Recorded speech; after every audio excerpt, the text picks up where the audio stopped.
गांडे विधायक हैं हमारे साथ फिलहाल।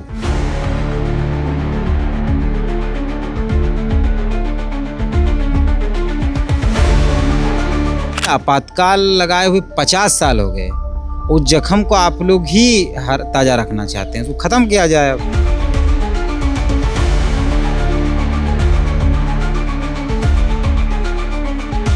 केवल अपनी सत्ता बचाने के लिए जिस प्रकार से स्वर्गीय इंदिरा गांधी जी ने इमरजेंसी लगाया था, वो जरूरी है नई पीढ़ी को जानना चाहिए। राहुल गांधी पूरे देश में संविधान की जो एक छोटी सी किताब लेकर के पूरा देश का भ्रमण करते थे, उनकी दादी ने ही इस देश में संविधान को कुचलने का काम किया था। ये जो आपातकाल लगा है, ये बहुत ही दयनीय व्यवस्था को हमारे ऊपर थोपा गया है।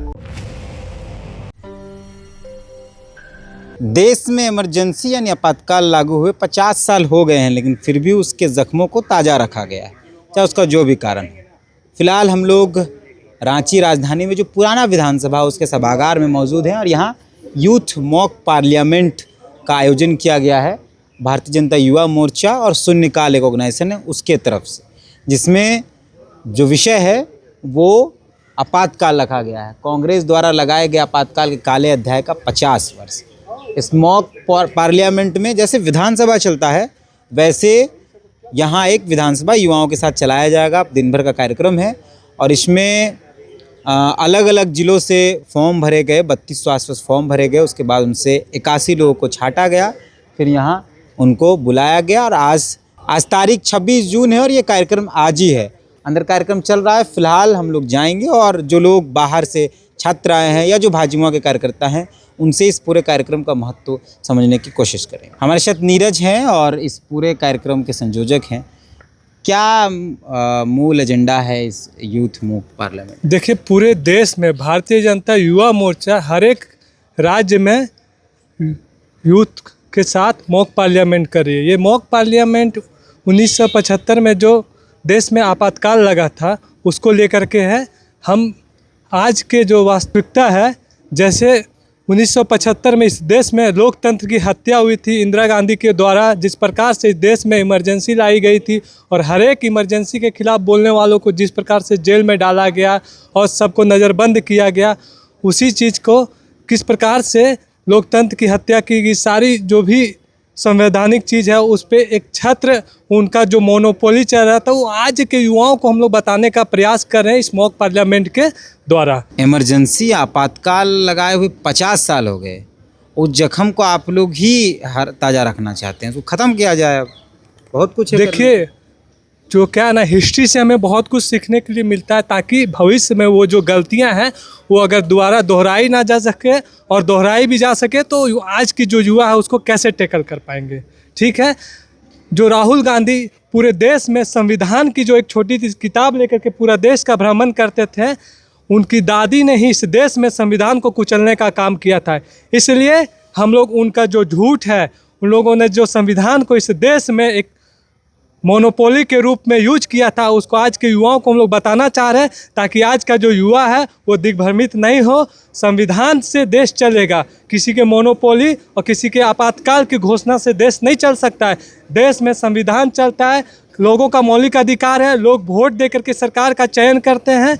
इसलिए इस देश में जो मौलिक अधिकार है उन पे सब हर किसी का अधिकार है, उसको एक आदमी रूल नहीं कर सकता है। एक प्रतिभागी हैं इस मॉक पार्लियामेंट में, यूथ मॉक पार्लियामेंट में प्रतिभागी हैं हमारे साथ। अच्छे नाम है इनका, और क्योंकि ये विधानसभा का ही प्रारूप है तो इसमें इनको बतौर विधायक देवघर चुना गया है और यहाँ पे ये हैं। हम लोग एक चीज़ जानना चाहते हैं, 50 साल बाद, मतलब इमरजेंसी के आपातकाल के 50 साल हो गए, उसके बाद इस जख्म को फिर से याद करना या इस पर एक पार्लियामेंट या इस पर एक बहस, क्या आपका सबसे पहले जो है ना, आपका ये जो प्रश्न है विशेष करके आज के युवाओं के लिए बहुत ही महत्वपूर्ण है। आपका सवाल है कि 50 वर्ष के बाद इस दर्द को पुनः जो है लाया क्यों जा रहा है सामने।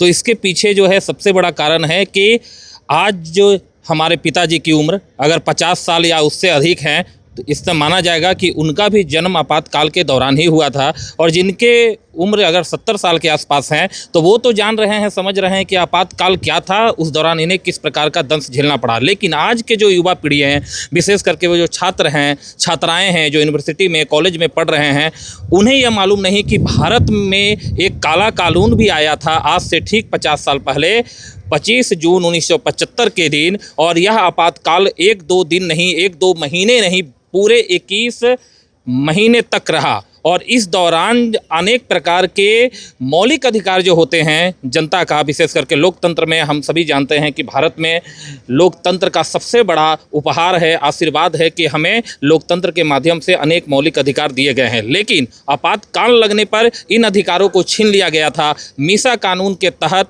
तत्कालीन प्रधानमंत्री इंदिरा गांधी के खिलाफ जो भी लिखे, विशेष करके हम देखा जाए तो मैं आप ही का परिचय देता हूं कि अगर उस काल में आप अगर मीडिया में होते और आप मौजूद होते एक पत्रकार के रूप में, तो अगर आपातकाल का आप विरोध करते, उसके खिलाफ लिखते, नकारात्मक लिखते, तो आपको भी पकड़कर और अन्य जो पत्रकार हैं या फिर हमारे जो भी विरोधी दल के नेता हों, युवा हों, छात्र हों, सबको जेल में डाल दिया जाता था।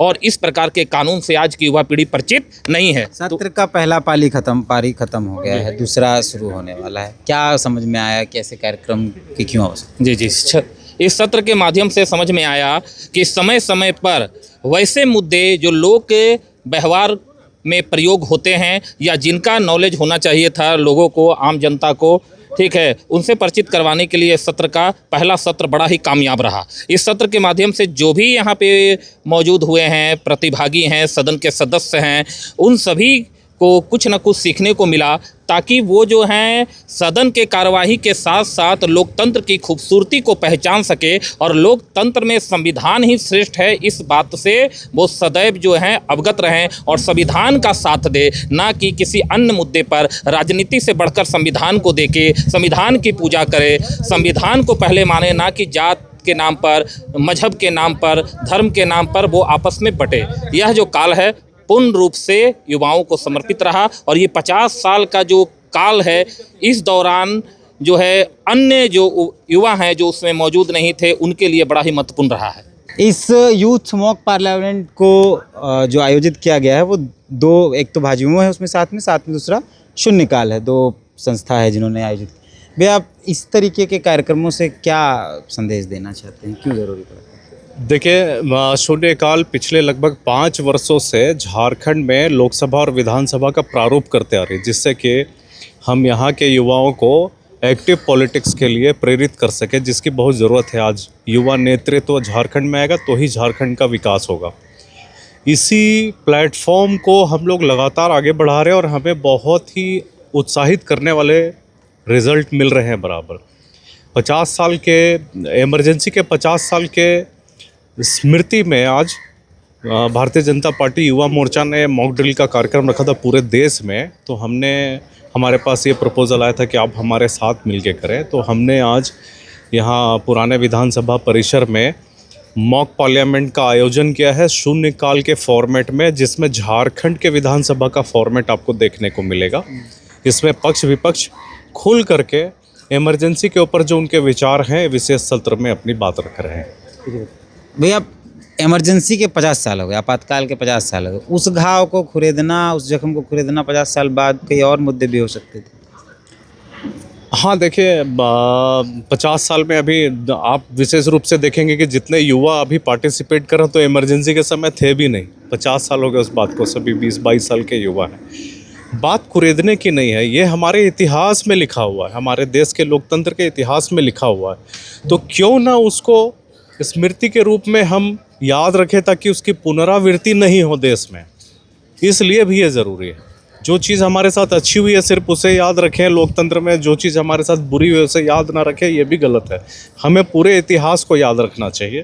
तो इमरजेंसी उसके बीच में घटित हुई है हमारे देश में, तो अभी के युवाओं को वो इतिहास पता चलना चाहिए। ये अच्छा पहल है। गांडे विधायक हैं हमारे साथ फिलहाल। गांडे विधायक कहने का मतलब ये जो यूथ पार्लियामेंट का जो ये मॉक ड्रिल जो चल रहा है, मॉक पार्लियामेंट जो चल रहा है भाजयुमो की तरफ से और शून्यकाल की तरफ से, उसमें ये बतौर विधायक कांडे के विधायक हैं यहाँ पे फिलहाल अपनी उपस्थिति दर्ज करा रहे हैं। एकदम झारखंड विधानसभा के तर्ज पे इस मॉक पार्लियामेंट को तैयार किया गया है। क्या नाम हो आपका? मनोज कुमार तिर्की, आप विधायक हुए? विधायक गांडे। गांडे। क्या मतलब पहली पाली खत्म हो गई है, दूसरी पाली लंच के बाद होने वाली, क्या समझ में आया? पहली बार ऐसे कार्यक्रम में रहे कि इससे पहले भी? इससे पहले तो नहीं रही, ये पहली बार ही मेरा ये कार्यक्रम हम अटेंड कर पा रहे हैं। और इतना देर में हम जितना कुछ भी अगर हम सीख पाए हैं तो ये हम 1975 से जो आपातकाल जो लागू हुआ है, जो हमारे अध्याय में बोले तो वो काला अध्याय के नाम से हम देखते हैं अपने, ये जो आपातकालीन लगा है, तो उसको अभी मेरा जो हम लोग का जो फर्स्ट सेशन चला है, उस फर्स्ट सेशन में हम तो अभी बहुत लोग गणमान्य लोग को सुने, हम गिरधारी सिंह जी को सुने, सीपी सिंह जी को सुने, उन लोग के बातों से लगा कि ये जो आपातकाल लगा है ये बहुत ही दयनीय व्यवस्था को हमारे ऊपर थोपा गया है, बहुत ही दयनीय व्यवस्था को हमारे ऊपर थोपा गया है। और इससे हमारे मौलिक अधिकार हुए, प्रेस कॉन्फ्रेंस के जितने भी अधिकार है सबको रोक लगा दिया गया। इससे आदमी खुल के सामने नहीं अपना बातों का रख पा रहा था आपातकाल के माध्यम से। हमारे साथ इस मॉक पार्लियामेंट के मंत्री हैं, क्या नाम था? अमित रंजन। ये मंत्री हैं, ये उद्योग मंत्री हैं, अमित रंजन इनका नाम है। और पहली बार है आपका यहाँ? हाँ, ये मेरा पहला अनुभव और बहुत ही अच्छा अनुभव रहा मेरे लिए। ये मुझे बहुत नज़दीक से जानने को मिला कि विधानसभा और लोकसभा में किस तरीके से अपने आप को रिप्रेजेंट किया जाता है। अभी मैं यहाँ पर आके बहुत ही मुझे खुशी महसूस हुआ, क्योंकि हमारे झारखंड के प्रथम मुख्यमंत्री आदरणीय श्री बाबूलाल मरांडी जी आए और अपना एक्सपीरियंस हम लोगों के साथ शेयर किए।